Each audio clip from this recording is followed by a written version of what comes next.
Hello everybody, and today we're going to be talking about the Winterxlaven drama involving her stealing content from, rants, and her allegedly spreading misinformation to scare kids. So if you don't already know, Winterxlaven is a channel that has recently blew up, and she has around 30,000 subscribers. With her blowing up, there has been a whole bunch of people preying on her downfall and wanting her cancelled, with a ton of different exposed videos being uploaded on her from various people. So today we're just going to be going over all the drama involving that, but before we start, make sure you guys go ahead and like this video and subscribe with notifications on for more videos talking about all the different situations and dramas happening in the Roblox community. So if you want to be the first one to know about everything, make sure you have notifications on. Now the main drama she's actually in involves rants, who is another commentary channel with around 19,000 subscribers. Now Winterxlaven actually uploaded a video titled Evil Roblox YouTubers Who Steal Content, Roblox 2025 Rant, and in this video she uses around 2 minutes of idkrants content. Now she gives her credit, showing her at the top of the video, and puts a little bit of text at the bottom. Despite her obviously crediting idkrants was extremely mad, commenting under an exposed video on Winter, saying, "Hello, idkrants here, and yes, I affirm, Winterxlaven practically stole a 2-minute clip from one of my rant videos, A being a stealer video, and never asked for my permission. I will talk to her, but if she doesn't do anything about it, I'll copy strike her." Now, I do understand why idkrants is pretty mad here, because if somebody takes 2 minutes of your most popular video and pastes it inside of their video, and they get like double your views, obviously that would make any YouTuber mad. And with her taking literally 2 minutes of it, meaning that Winter took the bulk of idkrants video and made it her own, with it being 25% of Winter's video, so quite a large amount of idkrants research, I do understand why she might be mad, but honestly, there's nothing idkrants could really do about it. She obviously threatens to copyright strike, but in my opinion, this wouldn't really be fair, since Winter might have stolen quite a big amount, but since she gave credit and she used it for research purposes, it wouldn't really be fair to copyright strike her, which if idkrants copy striked her, it would take down the entire video and give Winter a strike on her channel. And if you guys don't know what a strike is, basically YouTube has this system where it allows you to get 2 copyright strikes, and then at the third one your entire channel is deleted. And YouTube has this system for people who notice that their content has been re-uploaded, so they can completely take it down and get rid of channels that are just re-uploading other people's content without permission. Now the thing is, these copyright strikes are meant for people that are completely re-uploading your content, and that means all of it. Now if Winter actually uploaded every single bit of idkrants video, obviously she could copyright strike, but in my opinion it's not fair at all to copyright strike somebody in this situation, because even though she used 2 minutes, she changed the content entirely in a way that you could still watch idkrants video and get a whole bunch out of it that Winter didn't add to her video. And also Winter changed the video a lot, meaning that she changed the title, the thumbnail, and also added a whole bunch of new information. So it's not like she just stole her video and just re-uploaded it. I feel like it just wouldn't be fair at all to copyright strike Winter for this. Now I do understand her being mad, of course. Anybody would be mad if they got a whole bunch more views than you, but at the same time, you can't just copyright strike somebody because they use one of your clips in a video. Obviously Winter should be doing her own research and maybe adding more to the topic instead of using somebody else's clip, but at the same time, I feel like it's just not worthy of a copyright strike. It is kind of ironic that Winter is actually being accused of stealing content instead of a video where she's talking about evil people stealing content. So that's definitely pretty funny. I do think that if idkrants does decide to copyright strike Winter though, it is probably going to be illegal, as like I said before, fair use covers criticism, news reporting, teaching, and research. So all Winter would have to do is say that she was quoting her and showing it for research purposes. Then it would fall completely under fair use and she wouldn't be able to copy strike it, because in reality the whole copy strike thing is not for when people use a 2-minute clip. It's really for when people completely re-upload your video. I also find it funny how apparently Winter mentioned idkrants inside of a video, basically calling her favorite YouTuber, but saying that she won't mention her name because she was preying on her downfall.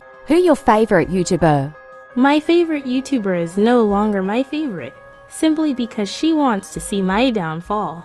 I will not be mentioning her name on here. It's not actually confirmed that she's talking about idkrants, but I definitely bet she is, since she also runs a commentary channel, so it would make sense that her favorite channel does the same thing as her. The next thing Winterxlaven is being called out for is misinformation and trying to scare kids. Now this actually comes from her video titled "Don't Ever Download These Innocent Roblox Apps, Roblox 2025 Rant," in which she goes over a couple of Talking Tom, Toca Boca apps that have apparently been spying on kids. The Toca Boca Junior app. In this app, you can feed a teenage-looking girl. You can also cook foods for her to eat.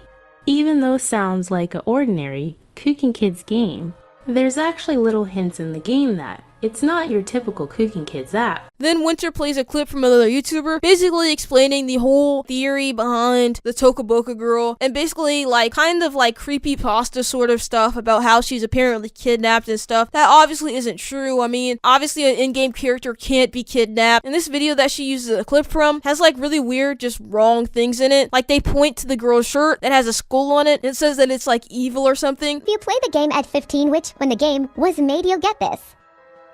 It looks edited. If you look in the background, the picture frame has no family nor friend photos. And in the window, there's no neighbors or no nothing, only one tree. The house is pretty old. Plus, she isn't looking at you. She's looking at someone else. And the clock doesn't move. The weird thing below the window is pretty weird. Who's 10? But I feel like that's a little bit too far. I've actually also talked about the situation in the past, and I specifically didn't mention any of this like nonsense. All I mentioned was that there's a chance that the app could be spying through your camera, which I honestly do kind of still believe. I mean, it's totally possible a hacker could try to hack the game, but I don't think that the girl is kidnapped or anything. I feel like that stuff is just stupid at a certain point, especially when the video like zoomed in on a character's nipples and says that it's inappropriate. And also proof for the inappropriate thingy. C. And the tie is strangling him.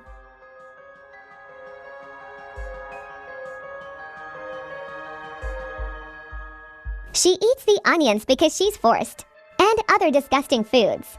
Like, that's a little bit too much. Like, at a certain point, it's not even a creepypasta, it's just dumb. Some people were exposing her, saying that this was misinformation, which I kind of agree with, you know. This is obviously, like, sort of misinformation, and pretty much everybody with two brain cells to rub together knows that this character isn't being kidnapped or tortured or anything. In wall. There's blood. Guys, I think I'm done Ike if the theory is true, so please don't suck my soul. But I feel like uploading videos on creepypastas and stuff isn't exactly wrong or anything. She should have definitely used the word allegedly or said in some way that this possibly could not be true, because she was kind of presenting it as facts when it definitely isn't. But at the same time, I don't think that she needs to be exposed or she's trying to scare kids or anything. And people that are calling her out for that are just taking it a little bit too far, as I've uploaded on creepypastas before and I find those videos pretty entertaining to watch, so I totally understand why somebody would watch those types of videos. Of course, you could have used like better clips that actually showed like more realistic creepypastas that weren't as dumb, but I don't think that she's spreading misinformation or trying to scare kids or anything like that, as it was so dumb that I don't even think it'd scare a kid. Tell me down below inside of the comment section your opinion on this entire situation. Do you think that she's actually scaring kids? And if you think she deserves to be copyright striked or be called out for using a 2-minute clip, just tell me any of your opinions, because I would love to know what you think. Also, make sure you guys go and like this video and subscribe if you haven't already. Thank you so much for watching, and goodbye.